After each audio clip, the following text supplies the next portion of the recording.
Welcome to Sysco's fourth quarter fiscal year 2026 conference call. We will begin today's presentation with opening remarks and introductions. I would like to turn the call over to Kevin Kim, Vice President of Investor Relations. Please go ahead. Good morning, everyone, and welcome to Sysco's fourth quarter fiscal year 2026 earnings call. On today's call, we have Kevin Hourican, our Chair of the Board and CEO, and Brandon Sewell, our Interim CFO. Before we begin, please note that statements made during this presentation that state the company's or management's intentions, beliefs, expectations, or predictions of the future are forward-looking statements within the meaning of the Private Securities Litigation Reform Act, and actual results could differ in a material manner. Additional information about factors that could cause results to differ from those in the forward-looking statements is contained in the company's SEC filings. This includes, but is not limited to, risk factors contained in our annual report on Form 10-K for the year ended June 28, 2025, subsequent SEC filings, and in the news release issued earlier this morning. A copy of these materials can be found in the investor section at sysco.com. Non-GAAP financial measures are included in our comments today and in our presentation slides. The reconciliation of these non-GAAP measures to the corresponding GAAP measures is included at the end of the presentation slides and can also be found in the investor section of our website. During the discussion today, unless otherwise stated, all results are compared to the same quarter in the prior year. To ensure we have sufficient time to answer all questions, we'd like to ask each participant to limit their time today to one question. If you have a follow-up question, we ask that you re-enter the queue. At this time, I'd like to turn the call over to Kevin Hourican. Good morning, everyone, and thank you for joining us today. I am pleased to report that Sysco delivered strong results in the fourth quarter of fiscal 2026, exceeding our expectations on the top and bottom line. Our results for the quarter beat our prior guidance for adjusted EPS and USFS volumes. The outperformance included healthy case volume growth from both local and national customers in our USFS segment and continued strong volume growth in our international segment. Our strengthening top-line trends, combined with solid supply chain productivity gains, helped drive year-over-year profit growth across each of our four business segments. Additionally, as we mentioned last quarter, we have launched meaningful efficiency improvement efforts powered by AI technology modernization that help enable solid growth across operating income, EPS, and EBITDA. We will speak more about these efficiency improvement efforts as we provide visibility today into our 2027 fiscal guidance. Most notable in our Q4 performance is that our business momentum accelerated on a two-year stack basis, and as a result, we are confident to guide fiscal 2027 to 9-11% adjusted EPS growth. Let's jump into our business results starting on slide 4. From a top-line perspective, Sysco delivered over $22 billion of total revenue, a growth rate of 4.7%. These revenue results reflect positive case growth across our local, national, and international business units. From a bottom-line perspective, we delivered adjusted earnings per share of $1.53, which was ahead of our previously communicated expectations. The quarter enabled Sysco to deliver $4.61 for the full year, above our full-year guidance range. The beat performance for the year is a sign of the momentum in the business that we expect will carry into 2027. As seen on slides 7 and 8, we have clear positive momentum in our local business, where USFS local volumes for the quarter grew 2.6%. Improving 130 basis points sequentially on a two-year stacked basis. Each month of the quarter was stronger than the prior, with June being the strongest month of the period on a 1- and 2-year basis. In our USFS segment, we grew local cases 0.5% in the first half of the year, and we grew local cases 2.9% in the second half of the year. The meaningful performance step-up was driven by improved colleague retention, improved colleague productivity, and targeted growth initiatives.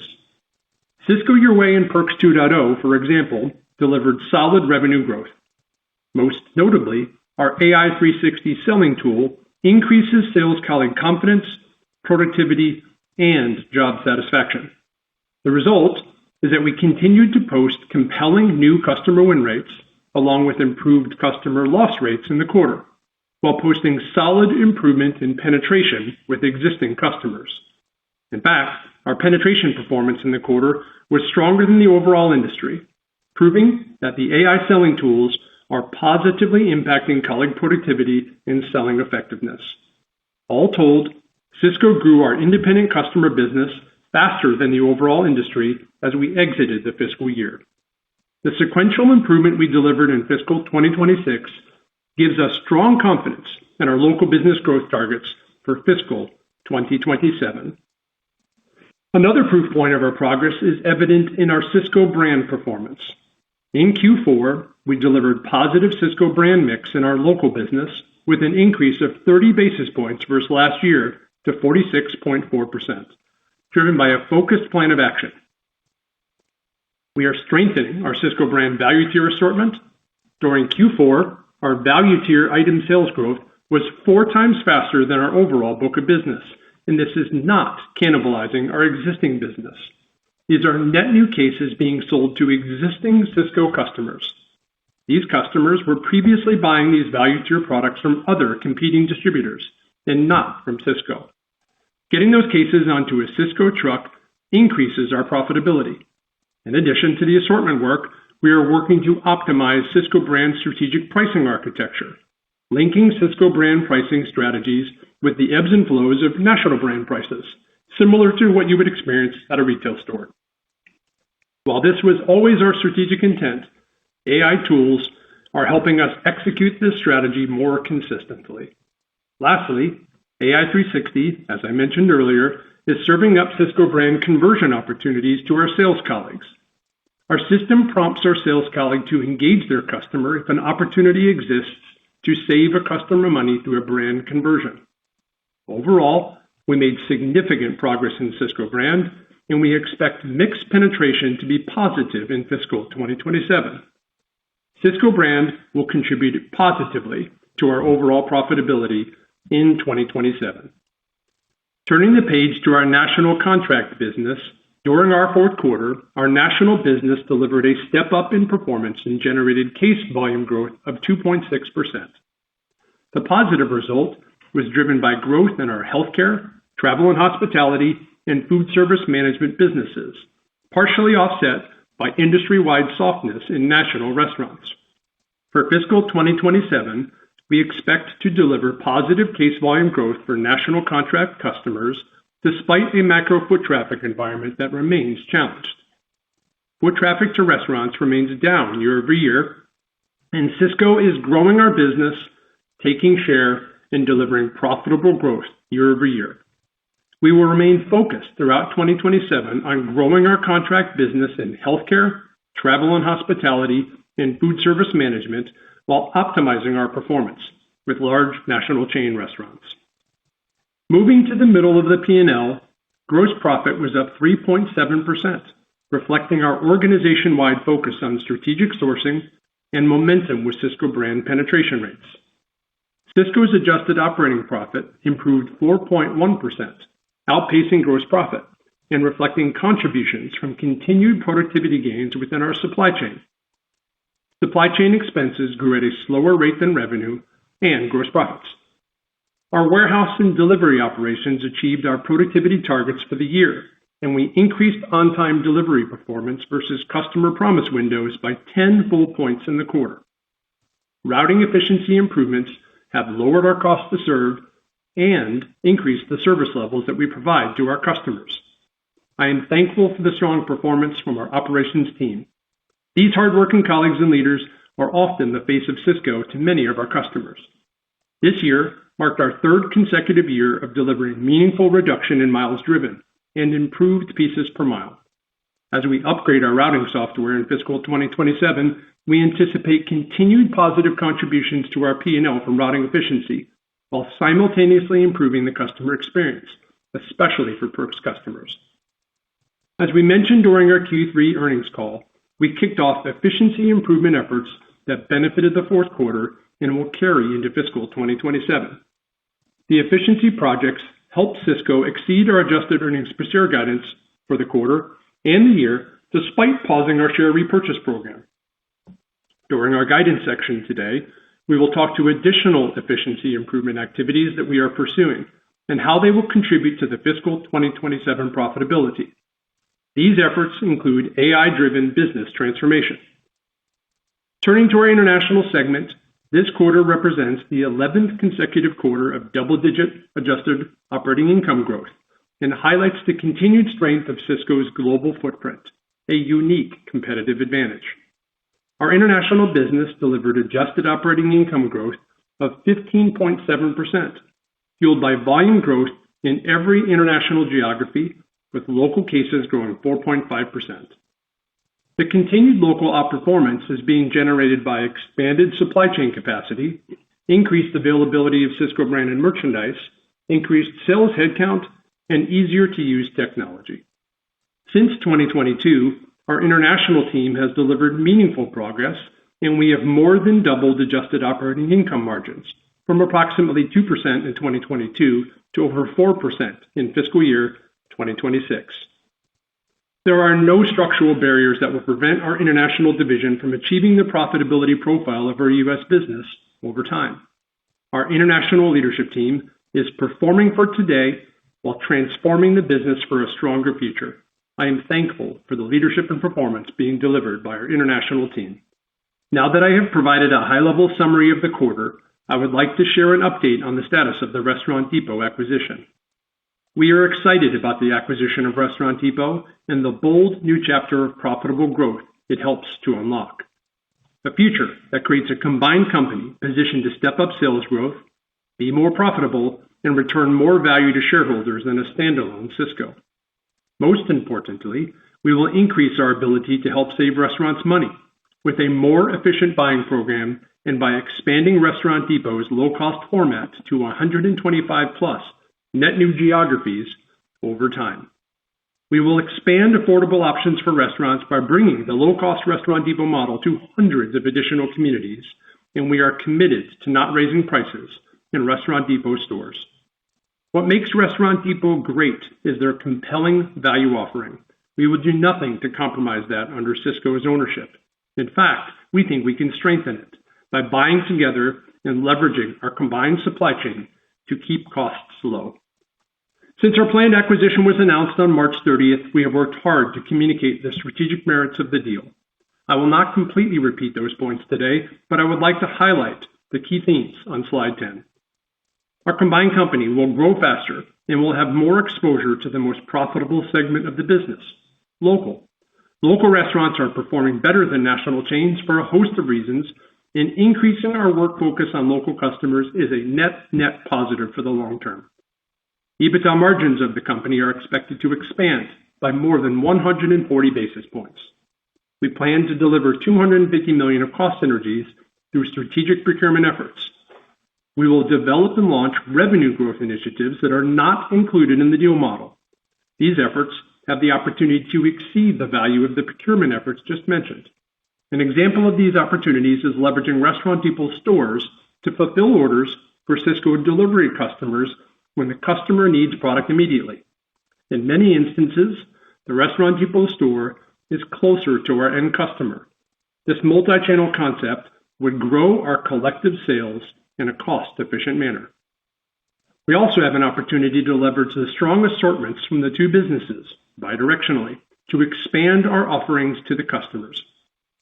Lastly, we will expand the Restaurant Depot format to harder-to-reach communities and eventually to Canada by leveraging Sysco's inbound supply chain capability.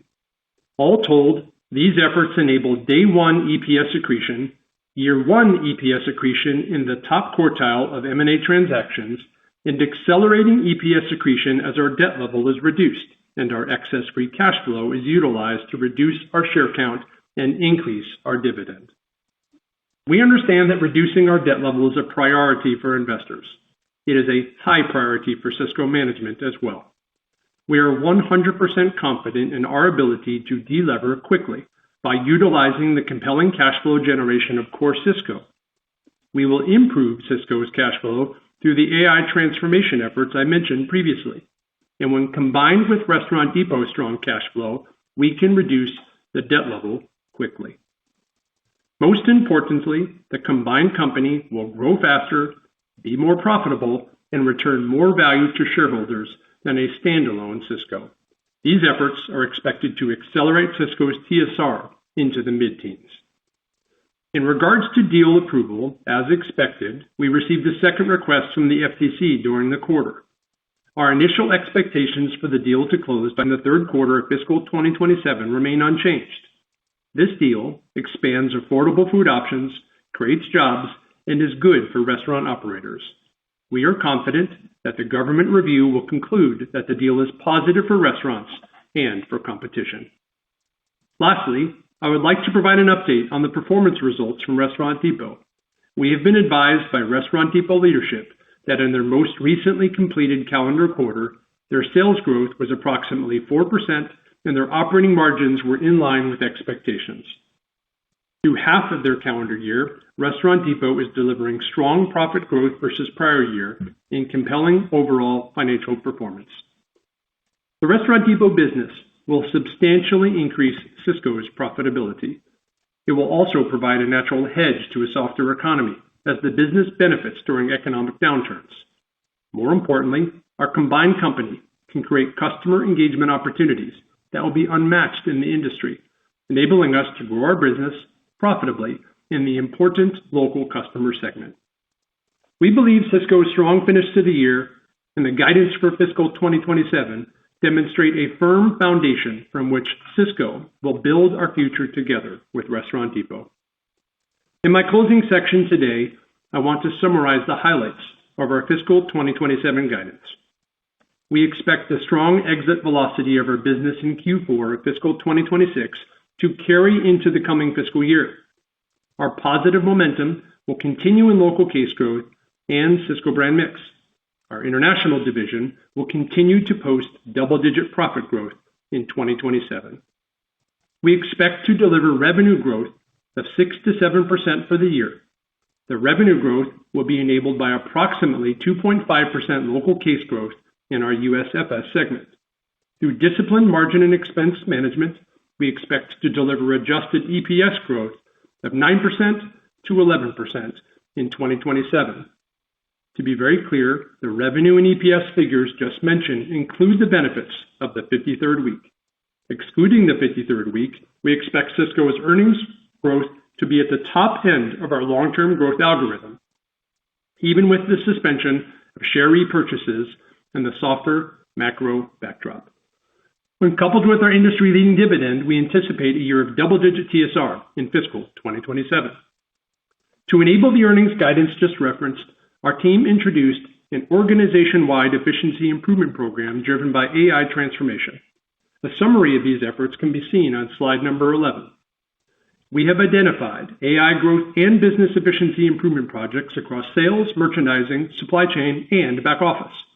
We expect the combined benefit of these efforts to deliver approximately $100 million of in-year savings in fiscal 2027, inclusive of the cost-out savings we shared on our Q3 earnings call.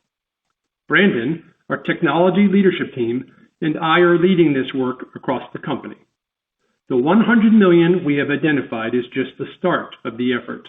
We expect to announce our multi-year operating margin expansion commitment from these efforts later this year. The opportunities are significant and exciting.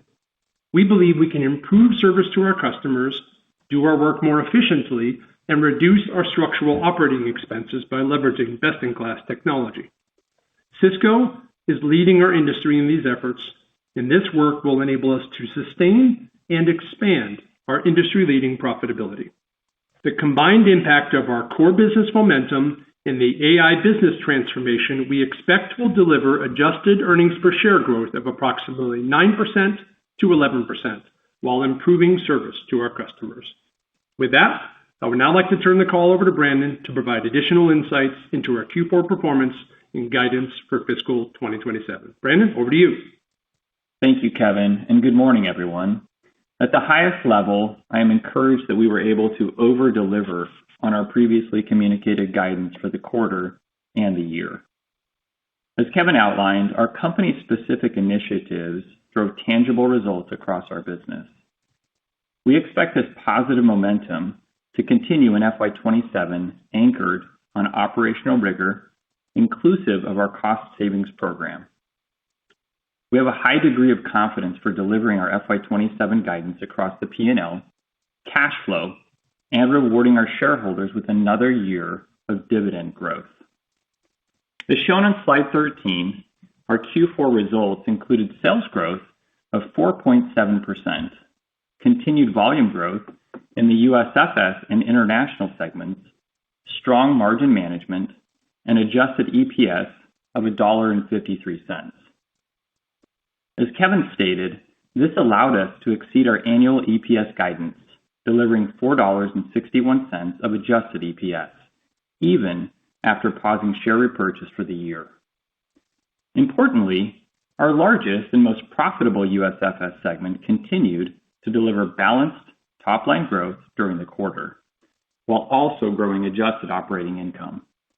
Our financial results also included free cash flow growth of 16.3% for the year.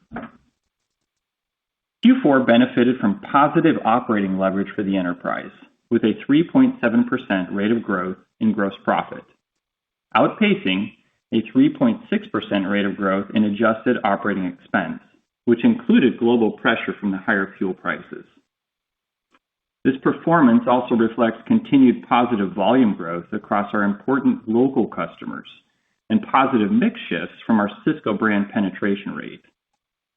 Performance in local continued to be driven by sales colleague retention, particularly among our newer and mid-tier associates, which helped to drive incremental improvements in productivity rates. Additionally, volume trends included a step up in growth from our national customers in the U.S. and continued volume growth in our international segment. Our supply chain continued to deliver productivity improvements and performed at an exceptional level, as Kevin highlighted. We expect further positive momentum and growth across local, national, and international volumes, in addition to progress in supply chain driving compounding productivity gains in FY27 and beyond. Turning to international, as shown on slide 15, the positive momentum over the past few years continued in Q4, with sales growth of 6.7%, including local case growth of 4.5%, gross profit growth of 7.3%, and adjusted operating income growth of 15.7%. Our strategy drove results, with this quarter marking our 11th consecutive quarter of delivering double-digit improvements in adjusted operating income. During fiscal 2026, we rewarded our shareholders by paying out $1 billion in dividends and repurchasing $200 million in shares. Now, let's discuss our performance and the financial drivers for the quarter. Starting on slide 13, our enterprise sales grew 4.7%, driven by growth across all segments. Total U.S. food service volumes increased 2.5%, reflecting both local and national volume increases of 2.6%. Sysco produced $4.1 billion in gross profit, up 3.7%, partially offset by a 17 basis point decline in gross margin to 18.7%. Our teams continue to effectively manage product cost inflation across our category basket, delivering improved gross profit per case performance. Gross margin performance was in line with our expectations for the quarter. However, there were two factors that affected year-over-year comparability. First is to call out that in our prior year, 2025, we realized outsized single quarter benefits from our strategic sourcing initiatives.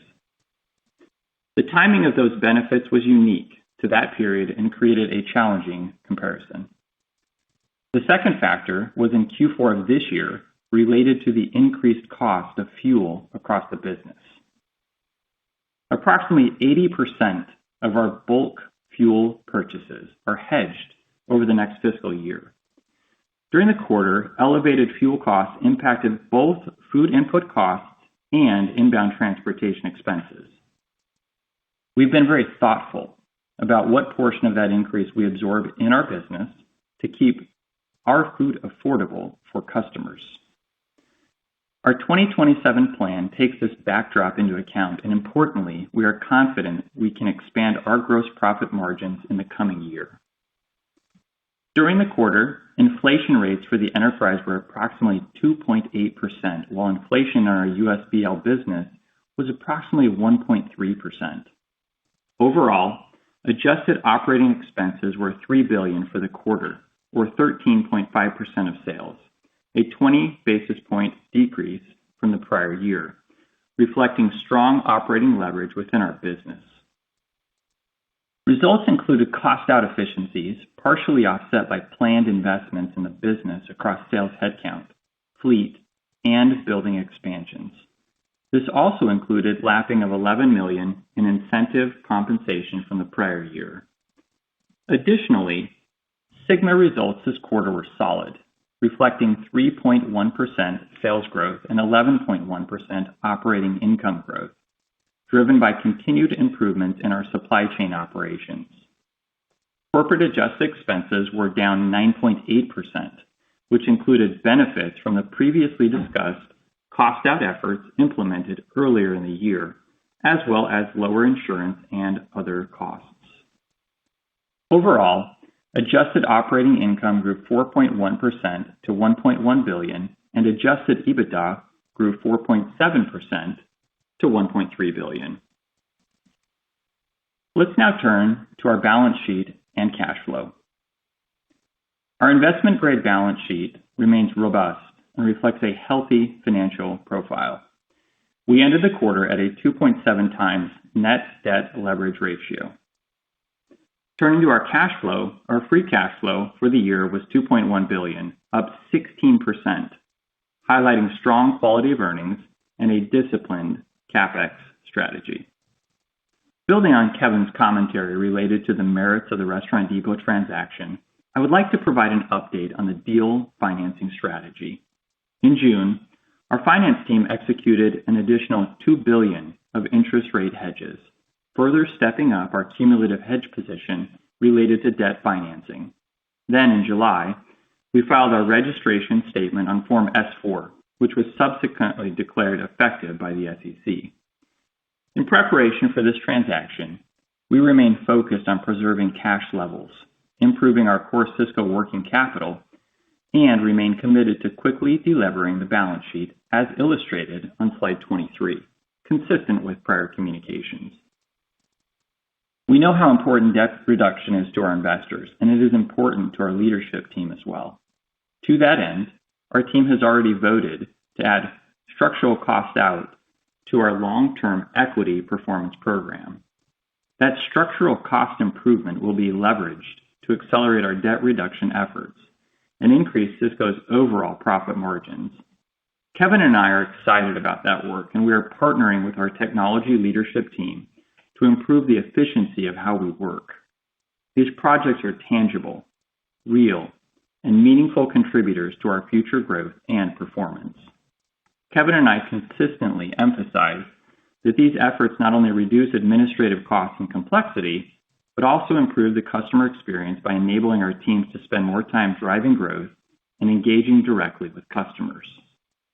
Now, I would like to share with you our expectations for FY27, as seen on slide 24. To be clear, all elements of our fiscal 27 guidance reflect the core Sysco business on a standalone basis and are inclusive of the 53rd week. During FY27, we expect reported net sales growth of approximately 6 to 7% to approximately $90 billion. These assumptions include volume growth, inflation of approximately 1.5% to 2%, and approximately 2% related to an extra week. Specific to volumes, we expect to deliver year-over-year local case growth of approximately 2.5% in USFS, driven by continued productivity gains with sales professionals based on improving tenure. As Kevin mentioned, we are also announcing $100 million of in-year cost out, inclusive of the cost out announced in Q3, as detailed on slide 11. On a run rate basis, this represents cost out of approximately $160 million. This financial guidance assumes a macro and industry foot traffic environment similar to conditions of this past year. If conditions improve, or should our cost out savings efforts over-deliver, this would represent potential upside to our plan. All in, we currently expect full year 2027 adjusted EPS in the range of 9 to 11%, equating to adjusted EPS of approximately $5.02 to $5.12. Within the context of the current environment, our outlook reflects the midpoint of the guidance range at approximately 10% growth, which is a significant step up relative to each of the prior 2 years. To help with phasing for the year, we expect our cost out benefits to build, with the most significant impact occurring in the second half. From a year-over-year comparability perspective, Q1 of FY27 is lapping an approximately 4% benefit from a favorable effective tax rate in the prior year. All in, we are comfortable with an adjusted EPS range of $1.18 to $1.20 for Q1. For the year, we expect our USFS segment to deliver profit growth. We also expect our international segment to continue delivering double-digit profit growth for the year. We remain on target for shareholder returns through approximately $1 billion in dividends. Specific to our dividend, our board of directors previously approved a 1 penny increase to our April dividend, which represents approximately 2% growth in our quarterly dividend on a go-forward basis to 55 cents per share. Recall that we previously suspended our annual share repurchase efforts as part of the announced JRD transaction.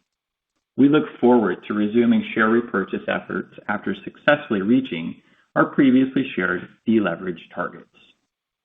Now, turning to a few other modeling items. For the full fiscal 27 year, we expect adjusted corporate expenses of approximately $900 million, adjusted interest expense of approximately $675 million, adjusted other expense of approximately $50 million, a tax rate of approximately 23.7 to 24.2%, and adjusted depreciation and amortization of approximately $850 million. CapEx to remain at approximately 0.8% of sales, or $720 million. Looking ahead, we are confident that our company-specific initiatives will continue to drive positive momentum into fiscal 2027.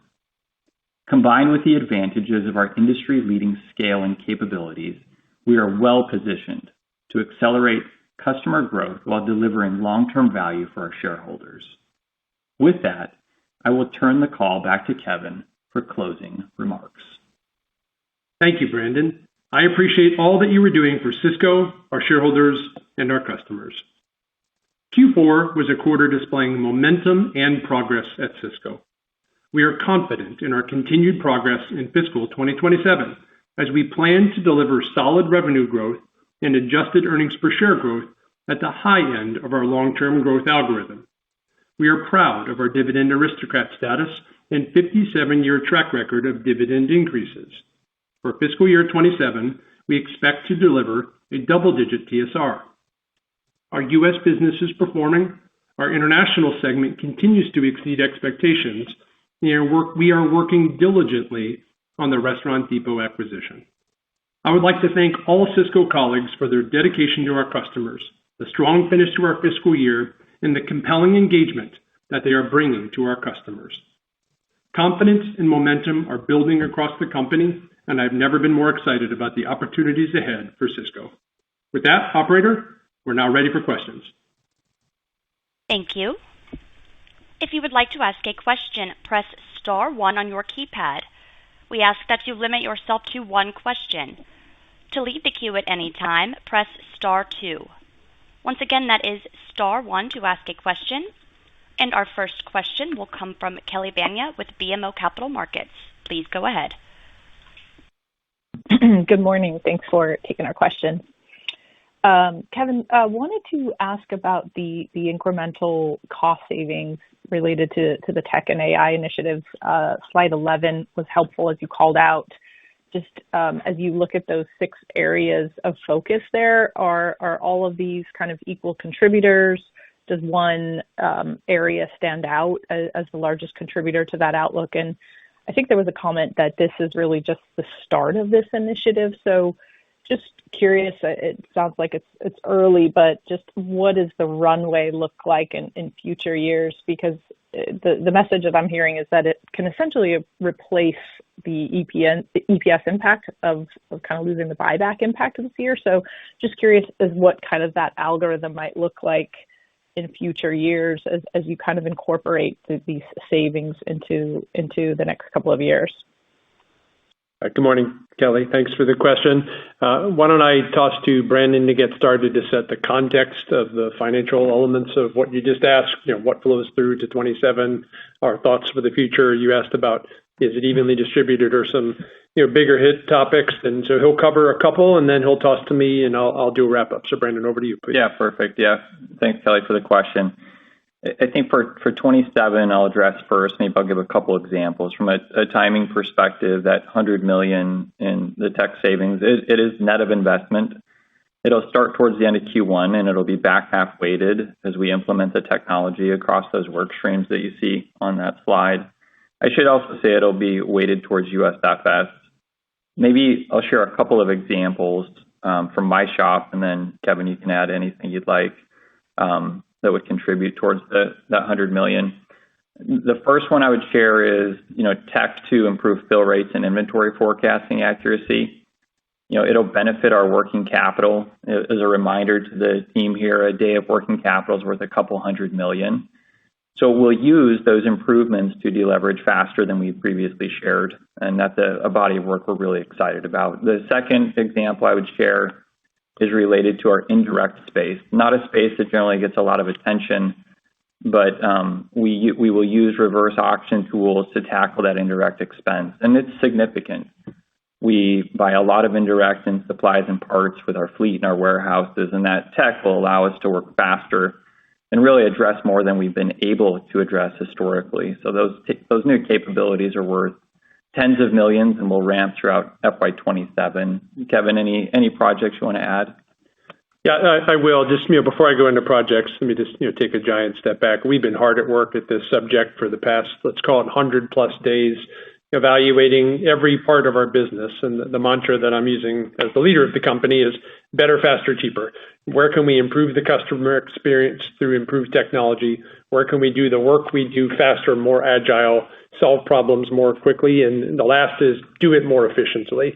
We can eliminate administrative tasks, allow our team to spend more time on sales activities, allow our team to spend more time with customers, to grow the business. So better, faster, more efficient. Brandon gave some good examples on back office. I'll give a couple of other examples. Routing, we're doing a massive effort on upgrading our routing software. To be very clear, it's our existing routing software provider upgrading to their latest version of their software. It has capabilities that the current version we have does not have. We will be deploying that to all of our U.S. locations, eventually internationally. But it's more than the software.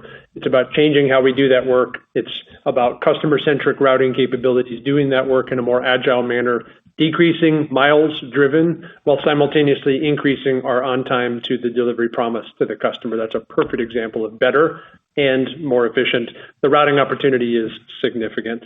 Another one is tech for tech, leveraging coding improvement technologies. I won't say the name of vendor providers to do the technology work that we do better and more efficiently. We can either do more for the same, or we can do the same amount of work we currently are doing for less spend. Last example for me is in our contract bid business. We have many thousands of contracts.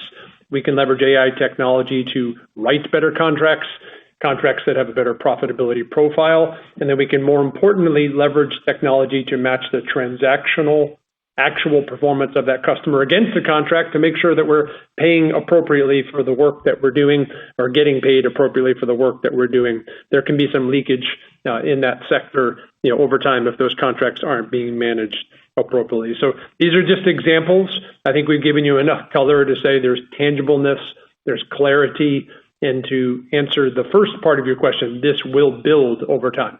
So the $100 million is net of investment, as in it will flow directly to the bottom line in 2027.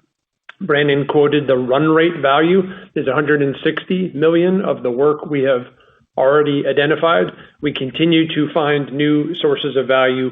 We will continue to revise and update the savings opportunities. That number will go up over time, and that's something we can talk more about at upcoming investor opportunities. And yes, it more than covers the pausing of the share buyback. Thank you for the question, Kelly. Thank you. Our next question will come from Edward Kelly with Wells Fargo. Please go ahead. Hi. Good morning, everybody. I have a follow-up and then a separate question. But just to follow up on Kelly's question, I think your supply chain costs alone are probably 60% or so of your OpEx. I mean, that's like $7 billion. So the $100 million seems like it's kind of scratching the surface. Kevin, my question for you is, do you think that, longer term, the opportunity here could be a catalyst to accelerate the algo, or is it more or less, this is one of the levers that we continue to have to drive confidence in the algo? And then my real question is around the U.S. Broadline's EBIT growth for 27, obviously coming off a little bit softer Q4. Could you just maybe give us a little bit more color on, the building blocks of the growth in 27 and the key drivers and how you think about the level of that growth? Okay, good morning, Ed. Thanks for the questions. Kevin, I'll start on the supply chain and what we see as the opportunity for the AI work to impact our algorithm. Brandon will cover the USFS question. He can explain also in Q4 some of the why it was in his prepared remarks, but he can reinforce two things that were unique about Q4 and then more importantly talk about why we're very confident USFS will grow profit year over year throughout 2027. But back to your first question and point, we have tangible, specific, concrete work we're going to do with AI to be better and more efficient in how we do the work. Routing is significant. It is a huge opportunity for continued improvement. We just had a really good year in supply chain. Back to the year we just wrapped up was our strongest supply chain performance in a very long time. It positively contributed to our P&L at large. We grew our supply chain expenses lower than we grew our revenue and our volume in cases. Therefore, it had a positive impact, and we believe that will accelerate in the coming quarters and years with the good work that we are doing. And on this morning's call, we're not going to change our long-term algorithm. What the year ahead shows is that net of the 53rd week. So take that out. The guidance that we provided today at the midpoint is at the very high end of our long-term algorithm. How I would say it is the work we're going to do with AI, the compounding nature of the efficiency improvement will allow us to be at that high end of the algorithm that we've put out on an ongoing basis. And if there's an opportunity to beat it, as Brandon said, by doing even more work than we have got line of sight to today, we can talk about longer term revisions to the algorithm over time in the future. So let's come back to your question on USFS and profitability. Brandon, over to you. Yeah, maybe I'll address first Q4, Ed, your question related to the margins, and then let me give some commentary on FY27 and how we're feeling specifically about USFS.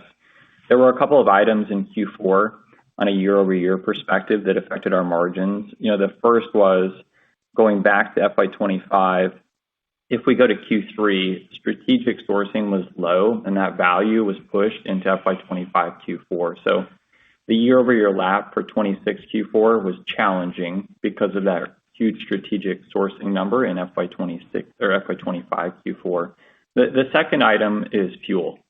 Remember, 80% of the fuel we purchase is hedged. With that, inbound freight costs due to fuel were elevated, and we don't hedge that inbound fuel. With the inbound, we monitored it during the quarter, and we made purposeful choices to absorb some of that cost. So we'll continue to show discipline there and manage our cost and our profitability. I'd say the second point on fuel is on outbound. We've mentioned this before that we have fuel surcharges in place, and there is always a lag of 90 days with our contract customers. That FY26 Q4 cost then gets paid for in FY27 Q1, so that pressure will ease a bit as we head into FY27. And then the second part of your question, how does all of that kind of lead into FY27 USFS profitability? Well, I mentioned, it will ease up a bit as we go into 27. A couple of other things that will take place in 27. The $100 million in cost savings that I just talked about and Kevin talked about will lean USFS. So that will help as we ramp those tech projects throughout the year. The other component that we were really satisfied with in Q4 was our Sysco brand. It was 30 basis points positive. That continues to grow and accelerate, so that will be a bigger contributor now that it has turned positive. Obviously, we'll have a full year of local sales growth in FY27. And then you talked about supply chain a little bit. That's our core operations, and it performed really well in Q4. We've doubled our retention rates with our drivers and selectors since FY24, but we feel that we have further opportunity to continue those OpEx improvements in FY27. So, overall for USFS, we expect to deliver strong profit growth, and we're optimistic about the year.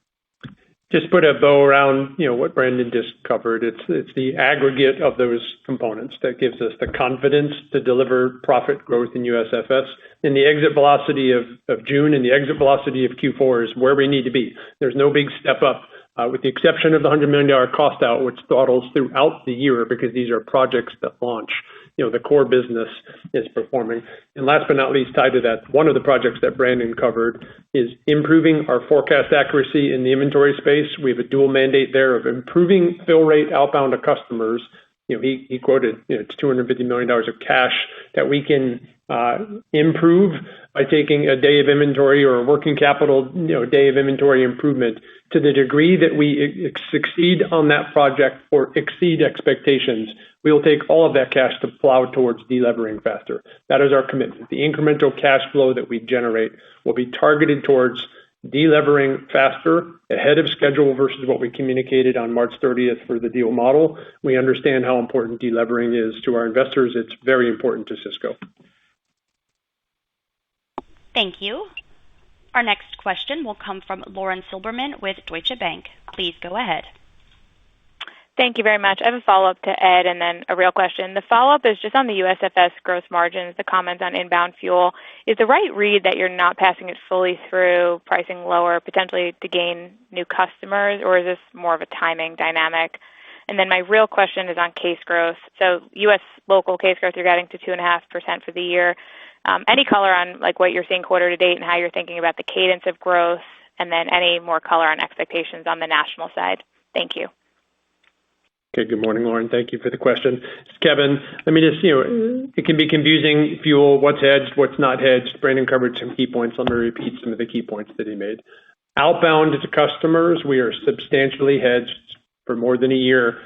We have a good program we have with key customers, fuel surcharges that are in place that, flex up and flex down based on cost economics. What he highlighted is one of the reasons for gross margin pressure in Q4 was inbound. For some of our suppliers, they manage the transportation, Lauren, so it's built into the cost to us on the product, so it shows up on our margin rate. And we did see increased cost on inbound fuel, for the fourth quarter. To be clear, we have modeled that for all of 2027, so the guidance that we have put forward for 27 includes the quote-unquote environmental conditions of Q4. So this is not something that should be a pressure point. It's built into our guidance for 27. Brandon's words were, we make purposeful choices on the cost of our product to be priced competitively in the market. So we didn't make an intentional decision to lower price to take share. It's we need to be competitive in the market on the price of our product to our outbound customers, and fuel increases that can apply some short-term pressure on the margin rate, something that we are confident we have a plan to address for 2027, as I said. So that's the answer on the inbound fuel. We make purposeful choices on what we absorb and what our market competitive pricing outbound to customers needs to be. For local, we said approximately 2.5% growth through the year. That should be reasonably consistent throughout the year. There's no quarter that has a big step up requirement. The exit velocity of Q4 was strong. We're off to a good start in July. So quarter one, period one, off to a good start, and pretty consistent, steady growth throughout all of fiscal 2027. For national, we didn't quote a specific number. Here's what I would say for national. We'll continue to see strong growth in the national segment in healthcare, education, food service management. We expect to see continued pressure with national restaurants given traffic declines to that segment and the overall pressure that national customers, restaurant customers specifically, are experiencing. Net, when you put that all together, we will deliver volume growth in national throughout 2027. Thank you. Our next question will come from John Heinbockel with Guggenheim. Please go ahead. Hey, Kevin, can you talk about the two biggest opportunities it looks like in local case growth, right, or the loss rate that you referenced, which still I think is above some of your peers. So the opportunity to bring that down and how fast you can do that. And then secondly, lines per account, right? I think you're referring penetrations picked up a little bit. Is that just sort of green shoots here? And what you think the opportunity is and how fast that can develop. So those two areas. John, thank you for the question. New loss pen. So we're very pleased with our new customer win rate. We'd like to sustain that performance. We don't need to see improvement there. We want to sustain new. It's performing at an exceptionally high level. We want to keep that action in place. Loss rate, you're right. We've made meaningful improvement in loss over the past 12 months, and there's additional progress that can be made. Brandon talks a lot about this. Our colleague retention improvement and the increased tenure of our existing colleagues is showing up with improved customer retention. So our loss rate improved year over year, and there's additional opportunity for that loss rate to continue to improve. And the widening spread between new and loss will contribute to case growth. Penetration, if I look back to Q4, is actually where I was most pleased. We made substantial progress on penetration with existing customers. AI 360, people ask me all the time, Kevin, how are you measuring it? Is it real? Is it showing up in your P&L? The improvement that we are driving in penetration is obviously tied to our colleague success and productivity, improved retention, improved productivity. But what AI 360 is doing for that sales colleague, whether or not they're 1 year in job or 20 years in the job, is teeing up opportunities for existing customers to sell more product to that customer. It's identifying things that should be on the order that are not. It's pre-approving pricing for that incremental line, incremental case. It's identifying through data, what should be able to be sold, and it's prioritizing it into no more than 3 things to be done that day. We can track who of our colleagues are actioning against these opportunities. We can track close rate by colleague. Our sales leadership team is doing a phenomenally good job of coaching our colleagues based on this powerful information and data on knowing close rate person A versus B. And John, that's showing up on solid improvement in penetration. The exit velocity of our Q4, we're taking share versus the industry, and our penetration performance in Q4 was stronger than the overall industry. And these are trends we expect to continue into 2027, which is why Brandon and I have confidence to guide at the high end of our long-term algorithm. Brandon, anything to add? Yeah, just one thing, just to nail down those themes across the tenure of the colleagues, the penetration improvement, and then just John seeing similar results across our geographies. The one word I think of is consistency. If I had to use that one word of Q4 local volume in terms of the month-to-month pattern that we're seeing, even into P1, we're trending using that consistency into FY27, which is really encouraging to us. Thank you. Our next question comes from John Ivankoe with JP Morgan. Please go ahead. Hi, thank you so much. I know there's been attention in private label, and we're seeing that in results now, at Sysco. And I wanted to just get, I guess, a little bit more color in terms of where you're seeing success and where you're seeing opportunity, whether it's on the highest end in premium, I guess the kind of core and classic, or Reliance, which I think is kind of in terms of Packer brands, maybe a newer initiative for you. And, and the opposite, of private label, but just maybe related, but in a different way, is how your salespeople are selling some of Sysco's specialty businesses, particularly on the meat side, on the produce side, on the Dawn cleaning supplies, what have you, just different types of Asian products. The success that your broadline salespeople have had of integrating specialty, into their broadline type accounts. Thank you. Yeah, good morning, John. Thank you for the question. We're pleased with the progress that we've made in Sysco brand, the positive 30 basis points on a year-over-year, quarter-to-quarter perspective. is a strong statement of the initiatives that we have deployed in Sysco Brand that will carry into 2027, which, to repeat our guidance for 27, we expect for Sysco Brand to be positive throughout 2027. It started first with product. As I've mentioned previously, we had void in the Reliance, to answer your question, product offering, which for others is the opening. We have good, better, best. That's the good product offering that we have. We've started at the item level. Where do we not have matches to Packer label or to national brand where we could introduce those opening price point products or good products to our customers? That is detailed work. It takes time to get the supplier relationships, to audit their factories, to ensure that the product's meeting our quality specifications. And that work has been underway now for over the past year. And we saw solid improvement in our value tier revenue growth. In fact, I said on the earnings call, 4 times growth of the overall book of business. And it is not cannibalizing better, best products. These are items that simply were not being bought. We can target specifically which customers are being propagated to for these offers, both through AI 360 for the sales colleague and also on our website. So it started with product. Topic 2 is pricing architecture. As I said on the call, we always have the intent for Sysco Brand to be a value for the customer, aka save them money. We have lots of items. They ebb and flow with the cost of product going up and down over time. And leveraging AI technology, we're doing a better job of ensuring that the price architecture to the customer shows consistent value to our customers over time. That helps. That improves our sell-through performance. Last but not least, one of my favorite app capabilities within AI 360 is something we call swap and save, which is if a customer from a sales rep has the opportunity to save the customer money, it prompts them in row 1 of AI 360, introduce the savings opportunity to your customer today. And this is new. It was launched within the past few months. It is having a tremendously positive impact and reaction from our sales colleagues. Our colleagues make more money when they sell those cases, but putting it right in front of them, giving them confidence that it is a legitimate sub to that national brand product. If they want to learn more about it, they can click a video and learn about the product and learn about the item, etc. Progress. And we expect for that progress to continue. Your question about our specialty business is a great one. We call that total team selling. Well, I didn't have it in my prepared remarks. Total team selling continues to make progress at Sysco, and it's across our produce business, our protein business, and as you indicated, our equipment and supplies business, Asian foods businesses as well.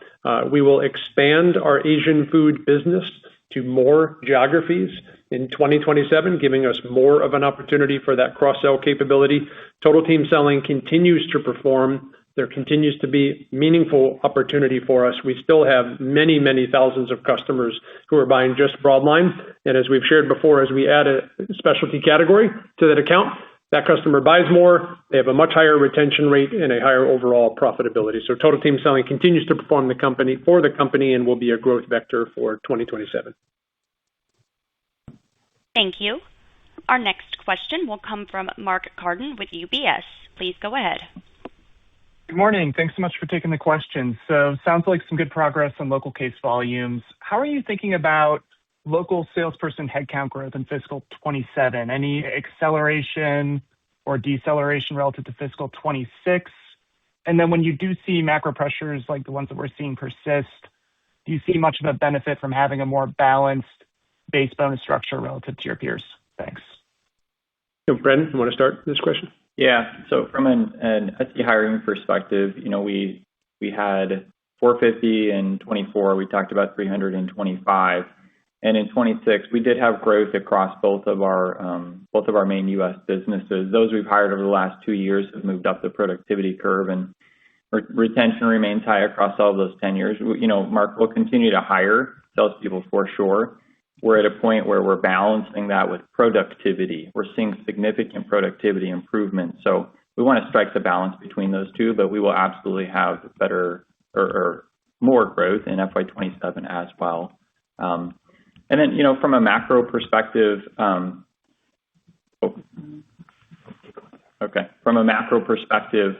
we have, we've included all of those pressures in our FY27 guide. As an example, going back to fuel expenses, we modeled fuel expenses to be similar to what we saw in on-highway diesel prices from Q4. When we look at the international space, they're under pressure as well due to the geographical nature of it, but we're moving forward. We just hit our 11th quarter of consecutive double-digit OI growth, and we expect that to continue throughout FY27. So we've worked all of those components into our guide, and we feel like we'll have a robust year despite the macroeconomic pressures. Thank you. We'll take our last question from Brian Harbour with Morgan Stanley. Please go ahead. Yeah, thanks. Good morning. I don't know if you're going to answer this, but just the questions that have come up as part of the FTC review process for Restaurant Depot, has that, what's the nature of those? I guess have those been largely as you expected at the outset here? The questions are as we expected, and if I could just step back to the bigger picture, we have confidence that the deal will get approved. We've said on today's prepared remarks by our Q3. The facts, as the government will see when they review the case file, is that these are independent customer channels. That a customer is a cash and carry customer. They choose that channel. That is where they shop, and there is meaningfully ample competition within cash and carry. You've got Costco, you've got Sam's Club, you have thousands of independent cash and carry operators. Two of our competitors operate cash and carry channels as well. So there's meaningfully ample competition in cash and carry.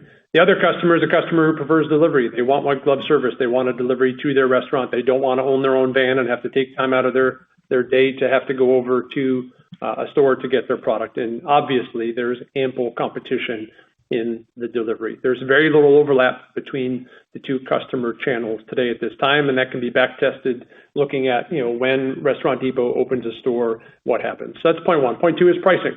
They're going to look at will this deal negatively impact the end restaurant customer, and I cannot be more clear on this topic. We, Sysco, have no intentions to raise prices at Restaurant Depot stores. As I said in my prepared remarks, we actually think we can improve affordability. How we will do that is by bringing their model to 125 net new geographies. That creates many thousands of jobs. It brings the affordable, low-cost leader to net new communities, and that's a positive for restaurants. And stores that are operating today, we have no intentions of raising prices at those stores. It would hurt the stores. It would decrease their competitiveness and the value that they're providing to their end customers. We would have no economic incentive to do that. So we are answering all the government's questions. It's a big deal, meaning the deal is a large transaction. They have to go through their data discovery, and we have confidence that the facts will result in the deal getting approved, as we said, by Q3. What we're most excited about is being able to buy product together, sharing in that procurement efficiency to produce value for our end customers, bring their model to net new geographies, and eventually up to Canada. There isn't a strong top-performing cash and carry operator up north, and we really believe that going to Canada is a compelling opportunity for the long term. And last but not least, eventually at the appropriate time, while today they're separate channels, we have an opportunity to serve customers more effectively. And my favorite example is a delivery primary customer who runs out of something between deliveries and needs it urgently. We, Sysco, today have limited options to be able to support that customer's needs. Oftentimes, a Restaurant Depot store is going to be closer to that customer, and our ability to leverage that store for rapid same-day delivery is something we're very excited about, and we know customers will benefit from. So thank you for the question.